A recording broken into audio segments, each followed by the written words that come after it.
There were places like these, cities. They were called cities now. There's lots of them. Yeah.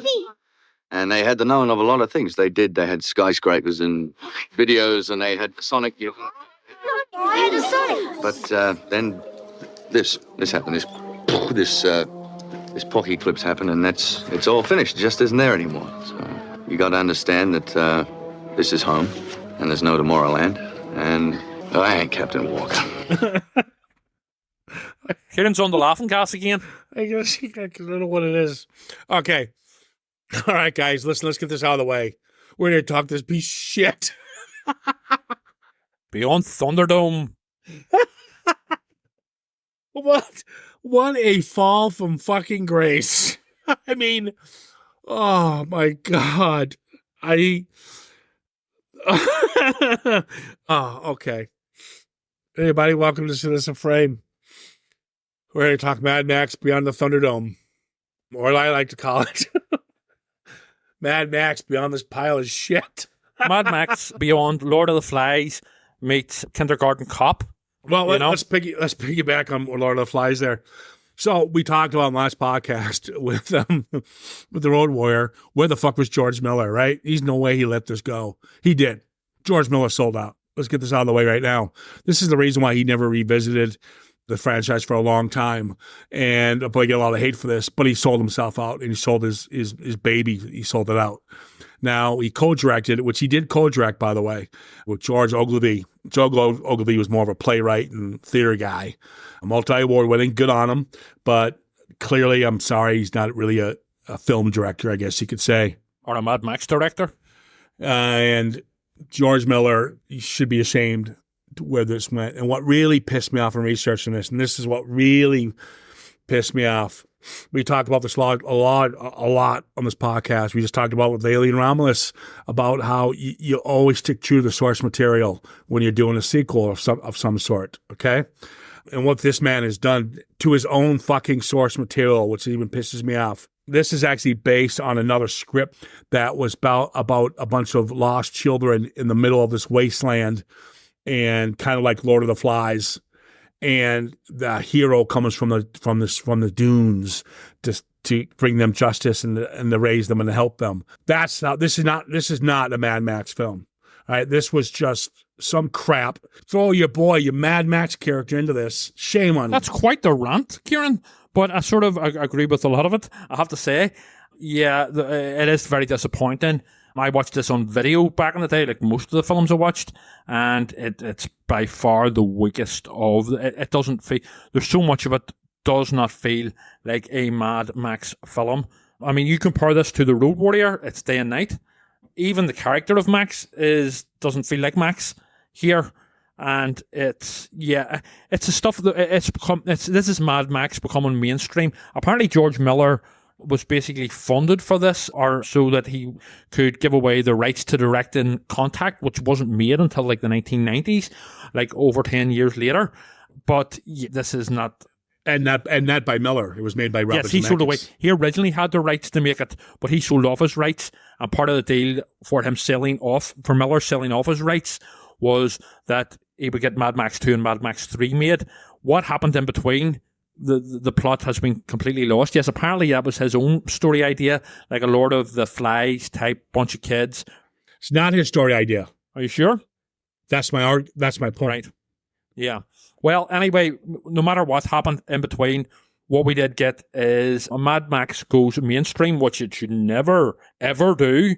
And I know you could argue that Fury Road and Furiosa are mainstream sort of blockbusters, but certainly with the original series, especially when you compare to the first two, it should never go mainstream. And whenever the kids appear, yes, the stuff in Bartertown is possible and is reasonably enjoyable, and it does feel Mad Max-esque, but whenever the kids come into it, it's, whoa, this is fucking Mad Max does Disney. And not only that, the kids are deeply annoying, and to talk in this stupid way, I get it. It actually makes sense that the kids would talk, their language would be underdeveloped.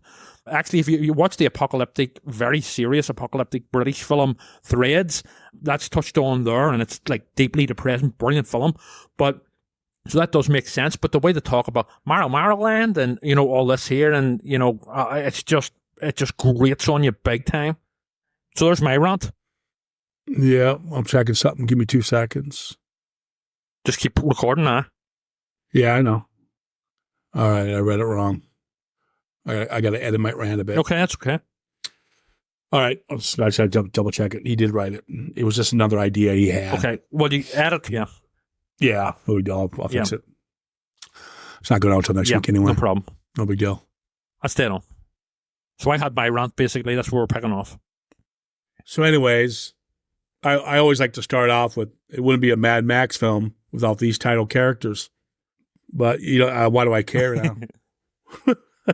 But, yes, we got Max, Auntie Entity, Jebediah Jr., the Master, the Blaster, Iron Bar, Pig Killer, Blackfinger, Dr. Dealgood, and Tun Tun Tat. Did you notice who's playing? And of course... Sorry, I just had to jump in. Oh my... Did you notice who's playing Iron Bar?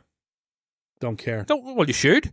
Because it is none other than Angry Anderson, the Australian rock sort of pop singer, who very famously back in the 80s recorded a power ballad called Suddenly that was used in a very iconic episode of Australian soap opera Neighbours when Scott and Charlene, played by Kylie Minogue, got married. So there you go. And every single thing I said there is true. I just want to end my life. Angry Anderson. I just want to end my life. Iron right Bar. This is soul destroying. Is it as soul destroying as the film itself? So before I was interrupted, we also have Savannah Nix and a bunch of fucking children. Kindergarten Cop. So Kindergarten Cop. Mad Max does Kindergarten Cop. The kids. It has nothing to do with kindergarten. Talking about the annoying kids. Okay. This movie's terrible. And you already pissed me off because we discussed this. We're talking about the Road Warrior, and the gyro captain, right? And how he was almost like a Jesus figure to Max. It's a really good character. So how do you play it? If you thank that character, how do you do that? I have an idea. Why don't you cast the same actor, but this time make him a fucking dick? And have him stealing to just pretty much destroy everything Max has. From the start. How does that sound? Do you want to do that? It is a different character. And hey, you know what? Why don't we give him a plane too? Why don't we do that? So why don't we really fuck everything that they wrote and went on the Road Warrior with the gyro captain and just throw it all out the window and give us this ass round? Why don't we do that? It's not only that, it is very confusing because you're watching this for the first time, you're assuming that this is the gyro captain, so you're thinking to yourself, why don't they know each other, him and Max, and also why has the gyro captain become an asshole? But then it's not till, many years later that I found out that it's actually a completely different character, but played by the same actor, who's also a pilot. Yeah, it's terrible. Not good. It's terrible. And also what's even more confusing as well is he has a kid with blonde hair who looks like his girlfriend that he got in the second one. So you're sort of thinking, I'd have had a child, and it's just, it jars. Yeah, what's with the hair? I know. What the fuck is with the hair, man? Well, this is the thing as well that I was sort of thinking when watching this. With Mad Max, he has a big, long wig. He's got long hair, but yet, because obviously he hasn't had time to get his hair cut, but yet he's had time to have a shave because he doesn't have a beard, No. So, yeah. So he goes to Bartertown to try to find his things that this asshole has sold on him. And he gets in arguments and fights. Hey, did you see the crossbow? Yes, Wes's. Yep. Was his crossbow? Yeah, the hand crossbow thing. Whenever he's handing it in. Yeah. Yeah, there you go. There you go. That was neat. Yep. There's other touches like guns from... No, there's no other touches. No, there is actually when he's handing in the weapons. I was being sarcastic. Well, when he's handing in the weapons, there's also the gun of, the creepy guy who was Toe Cutter's right-hand man in the first one with the blonde hair. Yeah. There's his weapon as well. Yeah. The Max obviously got off him. Well, it makes him, how that makes sense? Mm-hmm. You know why? Why?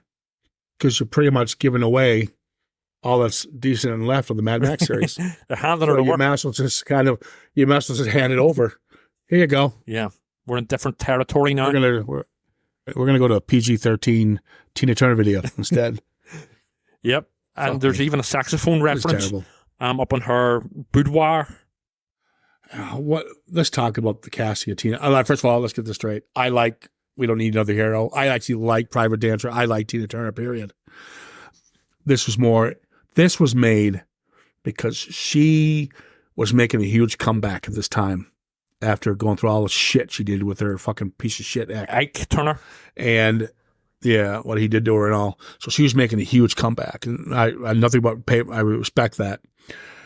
But to put this in a Max film is soul destroying. It's just, it makes no sense. And this was this was when MTV was actually making videos. Yes. This is in its prime. And this video was played everywhere. And it was just pretty much a promotional tool to get Tina Turner back on the market. And I can tell you right now, Mad Max, Mel Gibson does not look like he wants to be there. And I mean, the character's pretty grumpy anyway, but yes, you can sort of tell that Gibson's heart really doesn't seem to be in it. This is corporate Mad Max, and Mad Max... Don't give a shit. You can sit there and call corporate... And Mad Max does not belong in the mainstream corporate world. That goes back to what you're saying about MTV, music videos and stuff like that. Mad Max is, well, certainly the first two at very least, is low budget, exploitation, gritty, raw. This is Disneyfied nonsense. Yeah, but that's George Miller's fault. Yes, ultimately. Nobody else's. Yeah, no, it is. He sold out, period. So, so we get the villain. I can't believe I'm saying she's a villain. There's really no villains here. I would say that there really isn't. Tina Turner herself isn't. She's quite possible in the acting role, but she doesn't belong here. She's clean cut. She's good looking. She's clean. She's confident, well fed. Yeah, doesn't belong here, and neither does the character. Well, maybe if the character was played in a different way and looked in a different way, it might work. It would have been better if she was like the guardian mother of the children. And he's there to help them. Soon, because I have big questions about that. Yeah. Oh, I got a lot of questions, especially... Where did they appear from? I mean, where did all the... It suggests that there was a plane crash. Was it just children on the plane? Yes. Yeah. Well, we'll get there. Let's just hurry up. I would say, the... No, now you're jumping in. No, this is about what we're talking about, right? I'm going to talk about Master Blaster. Master, the wee guy who plays Master...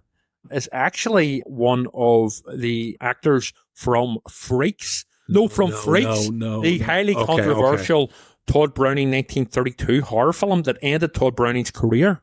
And a great film it is too, very powerful. But he's in that. There you go. That's okay. That's a reference people might enjoy. Like Angry Anderson. Angry Ciaran. I'll give you that one. Fuck me. All right. Let's get this done. All right, so he wants to get his shit back, but in order to get his shit back, he's got to fight in the Thunderdome, yes. Right? But the thing is that Anti-Entity wants rid of Master Blaster because Master Blaster has covertly taken control of Bartertown because he runs the methane farm. It's basically pig shit that fuels it. Yeah. So she wants rid of Master Blaster, and to do that, she wants Gibson to kill him. So Max is going to fight both. You kill one, you kill the both, or whatever. Now I'm gonna give it a compliment. Go ahead. This is my compliment. This is pretty nice of me, people. Pretty nice. Pretty fucking nice. I do like the Thunderdome. Yes, so do I. I actually rather enjoy it, and not because it's not overly violent. It's kind of fun to watch. Mad Max was losing, which I kind of like. But mainly why I like it is the reveal of who this big giant is. Yep. And I like the fact he takes the mask off and Max looks right at him, and it's clearly a man who has learning disabilities. Down syndrome, it appears. And it looks like he has Down syndrome, correct. And Max won't kill him, and right there he broke the rules. Hence why he's going to get the wheel. And what I liked about that whole sequence was the movie sells out completely, but it doesn't sell out on this. So it's what pisses me off. You had potential, especially with this whole Barter Town. You really could have worked with this a bit, and should have been the primary focus of Barter Town. Yep. And it is gritty and kind of raw, and it could be You can creepy. see where Miller then went on to create the Citadel, because there's similarities to this in the Citadel, Bullet Farm and stuff, and the Fury Road and stuff that came later. Yeah, so, and then the sequence when he refused to kill him, obviously he won't do it. They kill him. They use crossbows on him and kill this big giant who doesn't know much. And it's a pretty brutal scene, actually. And it's a scene that we should have seen more of in this film, because it is, again, at the end of the day, supposed to be a Mad Max film. And I think that's what pisses me off so much, because of the fact there's glimpses here. Why aren't we going this route? Why are you doing this? Please stop what you're doing. Because once Max leaves here, it's downhill. Yes. And I'm talking, it's a fucking tumble. Yeah. You got this, because he broke the rules, he has to go to the wheel. And I like this concept. They really could have played with this too. This wheel has this big spinning wheel, metal disc, and it's got several consequences on it. Obviously, the one you land on is what's going to happen to you. There's death, hard labor, acquittal, the gulag, Auntie's choice, spin again. I like that one. Forfeit goods, underworld, amputation, life imprisonment. I mean, that's pretty cool shit. And he obviously gets the gulag, where he gets. Well, here's the thing. Gulag means it's like a work prison, but he's banished instead. So that doesn't make sense. That's why I was going to ask you. That means imprisonment. Why is he being thrown into the sand? Exactly. It doesn't make sense. The gulag. Wouldn't that be exile? Well, yes, that's what I was thinking. So, you could be exiled to the gulag in old Soviet Russia, but you were exiled to a gulag is a work prison. So it is, hard labor. So I know. Why is it called? Why wasn't it called? Why they should have been exiled from Barter Town. He was exiled. He gets exiled here, but he doesn't get the gulag. And that's why they were going to feed another pretty dark scene. They were going to feed the master to the pigs, and then she stops them because she now lost Max, who would have taken over for him, but because he's been exiled now, they need him. Is that correct? It's also because the master's smart as well. They need him for his brains. So she's self-serving, I took it more, she was saving him because she needs him for his brains. Why does Pig Killer release the monkey to give Max food? Because he he wants to escape himself, but he is friendly with Max, and whenever Max meets him very briefly, down in this sort of factory setting. Yeah. So he does that in hopes that Max will get his nutrition back, possibly his energy back, and hopefully come back to get them out, which he eventually does. Possibly, yeah. I like the Pig Killer, by the way. He's quite a good character, although he's underused. Yeah, I mean, that's the problem. This is about 45 minutes into it. Now, once Max is exiled, we're fucked. The film is exiled at this point. Yeah, it's terrible. It's terrible. Now we got these little fucking fucker Nicks and these other little demon bastards we got to deal with now for the next fucking hour. Yeah. Jesus, these help kids. Me. You know what? They do one thing right. Right. They cut Mel Gibson's. Well, yeah, credit where credit's due. He shouldn't. I mean, but that's a very minor point, compared to what we'll have to go through. I hate the scene where they're given like the backstory of the apocalypse, or they call it something stupid like the apocalypse or something. I don't even know. It's just cutesy Disney shit that doesn't belong a million miles. Let me ask you that. Near Mad Max. It's the Lost Boys from Peter Pan, and it's. I can't believe I just said that for a Mad Max film. Yep. They show him the slides, the little slide projectors we had when we were kids and all that. And there's a slide of a city, and that's when their hopes. And he thinks he's this big, tall stranger. He's going to bring them there. And he says, no, there's no hope. And he throws the picture in the air. But as he does it, this wind starts picking up. And Did the wind reveal a fucking plane? I don't get this. In the slide, possibly, you know, there was planes, but no. No, you're not getting what I'm saying. He has the slide of, they saw him, of a city. And he says, yes, there was one cities, and it had everything. But those are gone now. You're living on a pipe dream, blah, blah, blah, blah. You have a better world here. And he throws up the slide to toss it away. But all of a sudden, this big wind, almost like God, is causing this little windstorm, and they all run out with the wind. Yeah. And then there's a plane. Did the wind? No. I think it's just a metaphor. I think they're trying to be poetic or something. No, they knew about the plane. My impression was the plane that's crashed in the sand is the plane that they were originally on when they were very young. Presumably it was some sort of school trip or whatever. But for some reason, there's no adults. So it was just a plane, presumably with one adult pilot who died, and the rest of them are all kids. But you know what? Again, more bullshit where they're highly creative and talented kids where they can make a whole community of swings and, you know, all sorts. So it's just, it doesn't make sense. Well, it's the story is there's a man called Captain Walker, and the other adults left their tribe to search for better land. And they told the children they will return, leaving Nix in charge. The remaining tribe members share stories about Captain Walker and talking about stories. Okay, well that makes more sense. Around the circle, and it was called the Titan. Right. That's where. Then that's who they think he is Captain Walker. Hard about. I mean, a lot of this is copy and paste from Mad Max 2 as well. I can't believe I remember that, and I actually. Well, I mean that's fair enough, but a lot of this is copy and paste from Mad Max 2 as well, but nowhere near as well realized. But don't ever use that. Don't ever say that again. What if it's maybe suggested that the kids are the kids of the community that Max saved in the second one? No, because where was the plane involved then? Well, fair enough. Well, the gyro captain, don't forget, was a member of that community. Maybe he got a plane. It's a pretty big fucking plane. Okay, I'm just jumping at sort of theories here. There's another fan theory. You know what, though? Here's the funny thing is, because you had the narration from the Feral Boy at the end of Road Warrior, they could have done something where Mad Max is found, and it's by some of these kids, goes in, and then revealed there's Gyro Captain, and there's the young lady, and these are their kids, or some of the members left. Because let's say, and instead of a fucking plane, you find the bus buried in the sand. And this is the land they built. That would have been 1,000 times better. I agree, and it would have connected much better with the second one.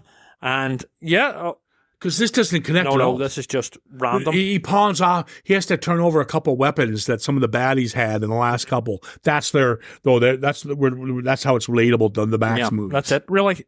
You know, a couple of small references like that, or a couple of times where he says I was a cop, and you know that's about it.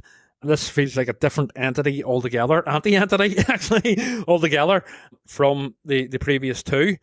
Yeah, it's. And, you know, the kids, they're sort of geniuses at making sort of cool communities and sort of all these sort of things, you know, that can pull up the water and stuff. And it's, I hate the way they talk. It's really annoying. But yes, it does make sense, but it's still annoying. And then half of them are going to leave, half of them chuck off. Yeah, they leave. From Morrow Land. And Max goes, well, I'll go after him. Because he's Max. He's a reluctant hero. And I wish he was reluctant after he read the script. So he decides, and then this little fucking annoying little baby child, whatever the fuck it is, comes running after him. And the two others got to go with Max to find the rest of the fucking tribe, whatever the fuck they want to call them. The little fucking baby child, I'm going to come with you. And Max goes, He helps himself, meaning he's on his own. He's got to carry his own. And then the next shot, the baby child is on Max's shoulders. I know, it's inconsistent. I'm like, fuck me, here we go. And also, but just before this, whenever Savannah is talking about, you know, wanting Max to help them reach Morrow he he hits her a big punch. And I'm like, whoa, that's a bit unexpected, you know. Well, she wouldn't shut up, Right? Yeah. Yeah. But Well, no, because I think, and then she's tied up. I think what he was seeing trying to save her. was rebellion within he the was trying to group. save her from herself. So, Because he knows that if she Yeah, had have so I think- escaped, she would have ended up in Bartertown and she would have been wasted. and I'm going to tell you this right now. Where they're at right now is a lot better where they end up. Oh, that's So- what Max tells them. So, you know, but then whenever they actually leave for the desert, one of them ends up falling into the quicksand to try and raise attention, but really it's actually a Yeah. relief. It's like, I don't give a shit. You know?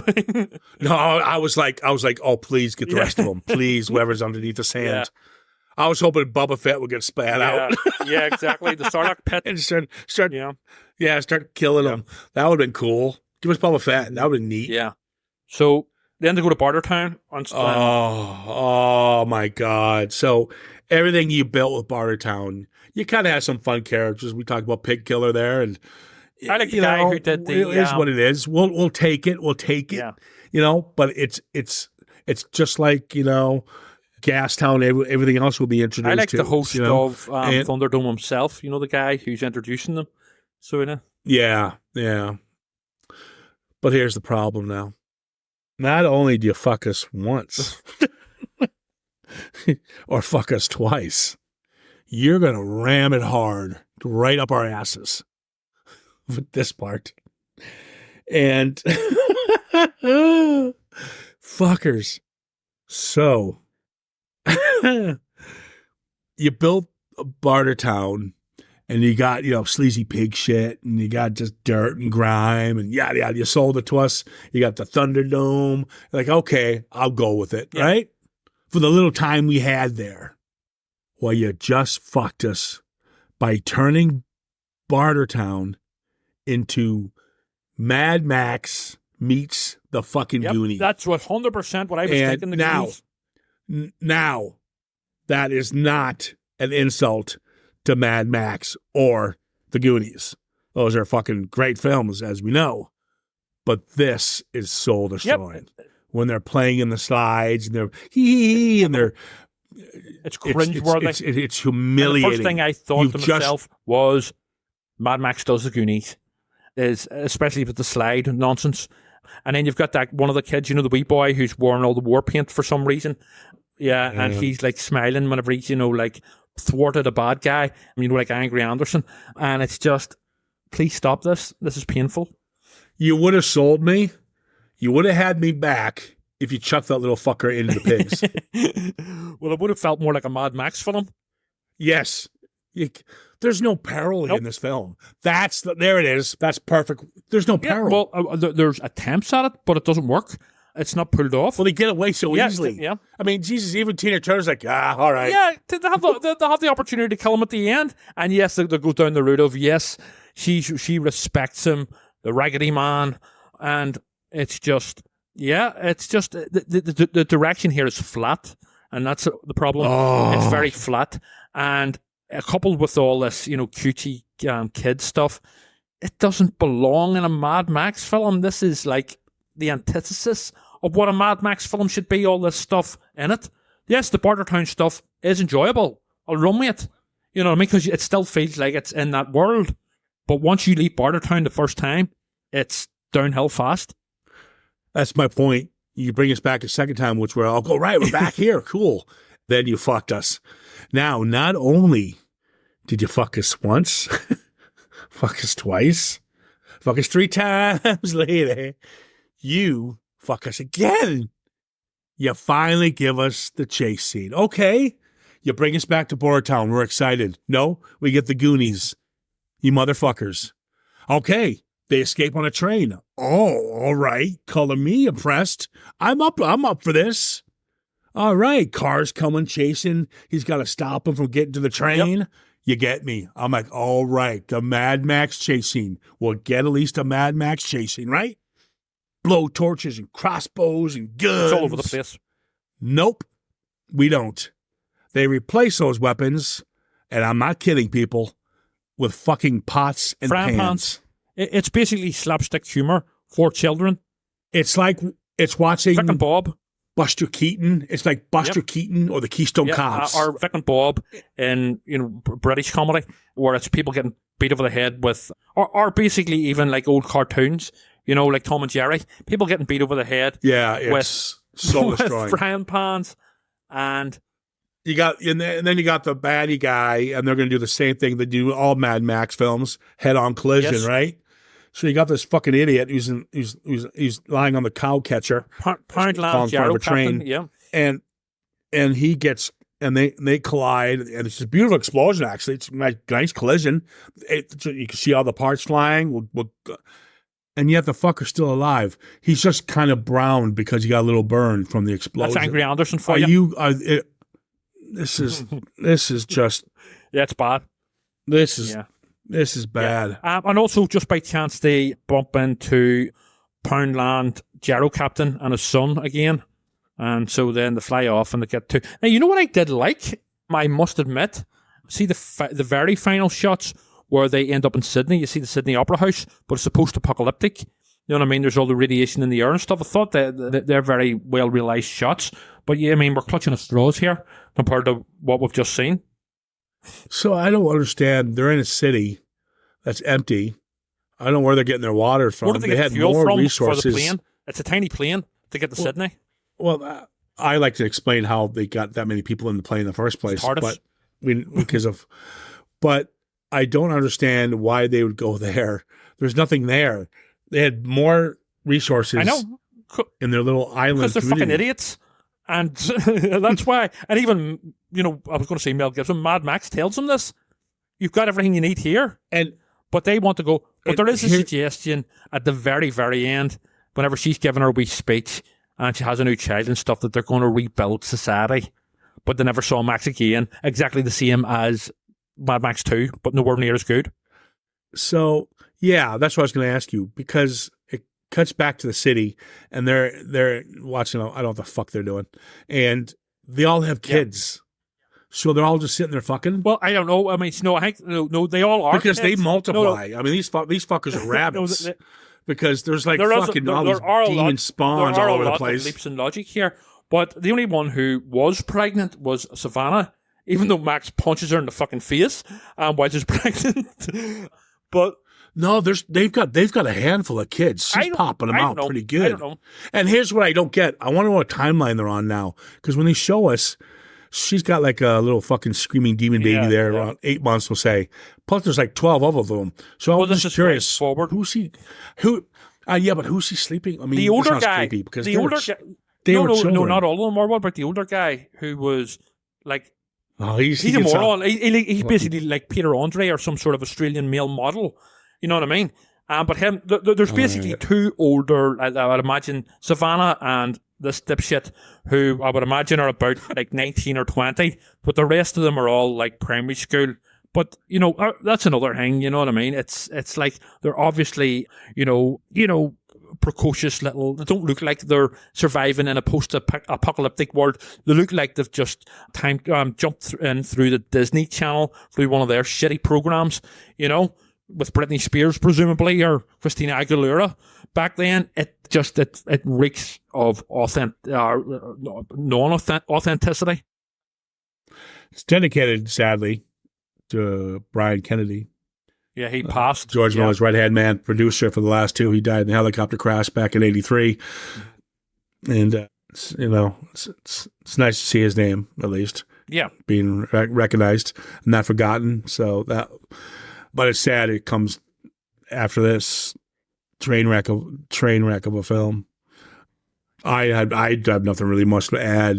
Just it's the worst Mad Max film by far, and to me, I would even go further. I mean, dude, it's you go further than that. This is a bad movie. I would even go as far as saying, in my head canon, it's not even a Mad Max film. It's not. I would never watch this again. This movie never. I sadly own it. I've seen it a few times because it's in my list. I have the Mad Max box set, the 4K box set, so it's fucking stuck in there. But I'll never. To me, the Mad Max films are 1 and 2. Now, Fury Road and Furiosa are different entities altogether. To me, anti-entities again. No, I'm only joking. But to me, certainly with the original series, at very least, there's only 2 Mad Max films. Well, we'll dive into that a little further when we talk Fury Road next, and then Furiosa. I still think Tom Hardy holds his own. He does, and pass the baton and pass the baton.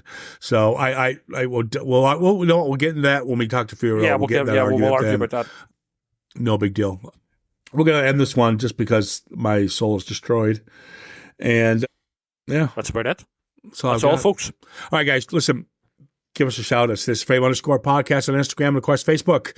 Yeah, there's a lot of swearing in this one, but I'm sure a lot of you will be nodding your head going, yep, you tell them, Ciaran, because this is completely right. This is terrible. And I actually think we made some good points. We are actually fair with it in the first half. You had some good stuff there. We could work with it. But, man, do you pull the rug underneath after that. Wow, do you just... Yeah. Talk about kicking somebody when they're down. I wanted to go to Morrow Land after watching it again, but not with those little brats. I just wanted to go to post-apocalyptic Sydney on my own and just to get my head shard. Fucking weird comment. Oh, well, it's in keeping with the film. But the film ends on a post-apocalyptic Sydney. You see the Opera House. So you do. Per Sydney. That's never coming back. It's just Trevor standing in the middle. Me and Angry Anderson. I'd listen to Angry Anderson because I'd be angry myself. All right, guys. That's all I got. We're ending this one. Take care of yourselves. Chat soon.